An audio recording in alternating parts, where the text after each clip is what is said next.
Bonjour et bienvenue sur la chaîne Les Loups Argentés. Je suis heureuse de vous retrouver après cette petite interruption à nouveau parce que j'ai eu beaucoup de travail par ailleurs. Et cela n'empêche pas donc que nous continuions cette exploration des rencontres multidimensionnelles. Et je vais aujourd'hui vous raconter ma rencontre avec les fées. Alors, j'avais la conviction de l'existence des fées bien avant d'en rencontrer personnellement, mais ça s'est quand même fait en plusieurs étapes, aussi parce qu'il y a, vous le savez sans doute, plusieurs plusieurs catégories de fées. Donc mes rencontres ont commencé avec des petites fées. Et puis après, plus tard, j'en ai rencontré des grandes. Alors, commençons par cette rencontre avec les petites fées. Quand je dis petite fée, c'est vraiment un peu comme dans Peter Pan, vous voyez la fée Clochette, toute petite et très lumineuse. Eh bien, c'est l'expérience que j'ai eue un matin d'été, il y a déjà plusieurs années. Il devait être 5 heures du matin, quelque chose comme ça, et il faisait déjà jour. La chambre était encore dans la pénombre un petit peu, donc je voyais le jour qui arrivait du couloir. Et j'étais dans un demi-sommeil. Et puis j'ai entendu comme un bruissement, comme des chuchotements très musicaux. Voilà, je pourrais dire ça comme ça.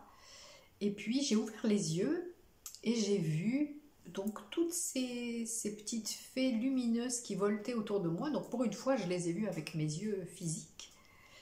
Et elles faisaient tout un ballet très, très joyeux et réconfortant autour de moi. Je dois dire que c'était une période qui était très difficile pour moi. Je venais de vivre quelque chose de particulièrement douloureux, difficile et douloureux.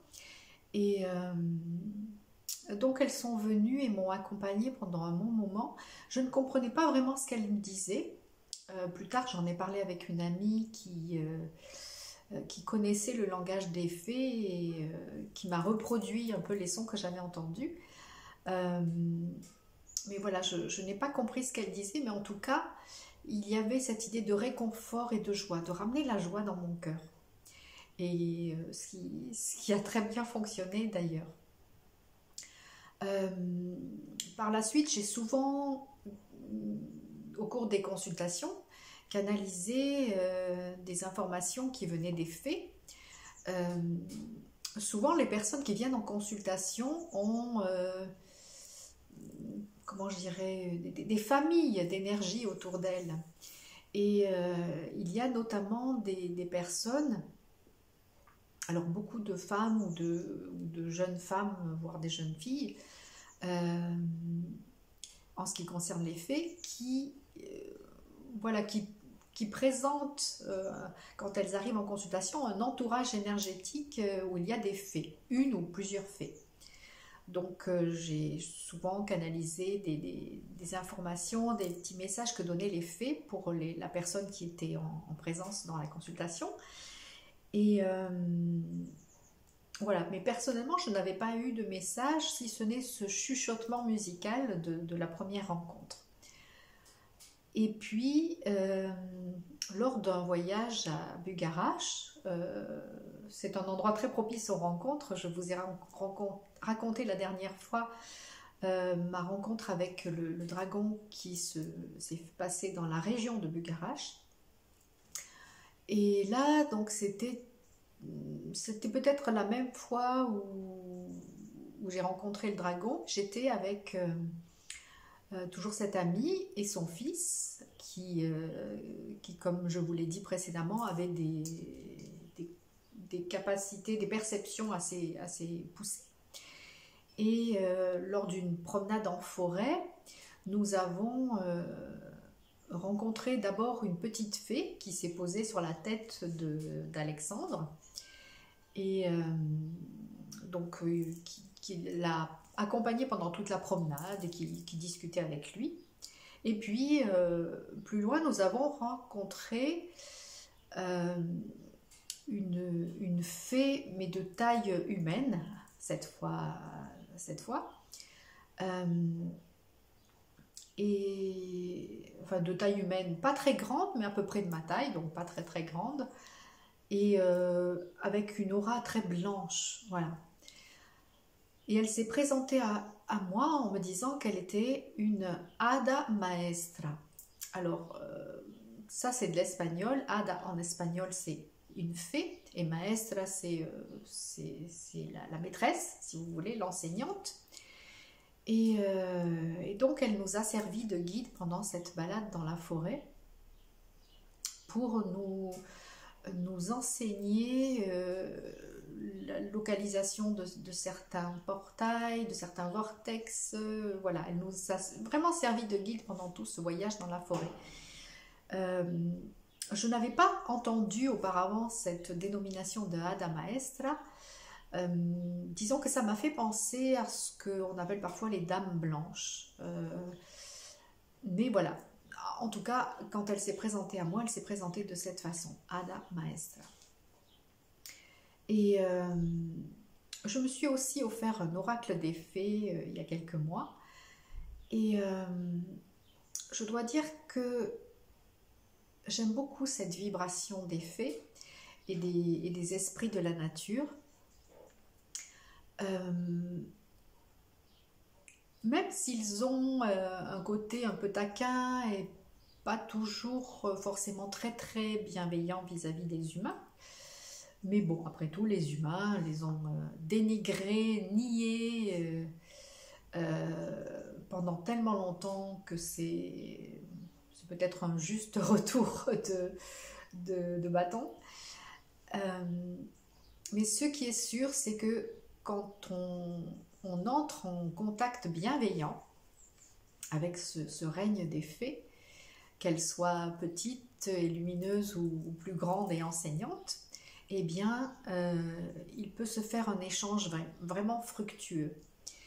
Et